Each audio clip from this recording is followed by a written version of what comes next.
So what I'd like to do is go into like this really, really great transcription interactive. And I have this linked inside the YouTube video so you can do it. And it's just a really great interactive to get you understanding what's actually happening. What I'm going to do is, you can do this along with me, or it's also in the bio so you can have a look at this.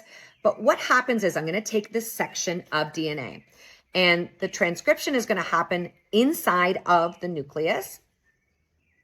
And we've got that enzyme called RNA polymerase, and the RNA polymerase is going to attach to the gene. It's going to open it up.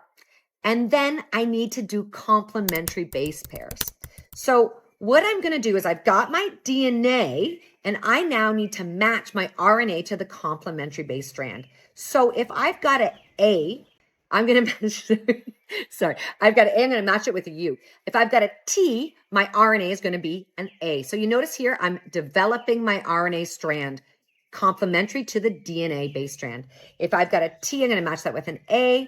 If I've got a T, I'm going to match that with an A. An A is going to match with a U because we only have uracil in RNA. That G is going to match with a C.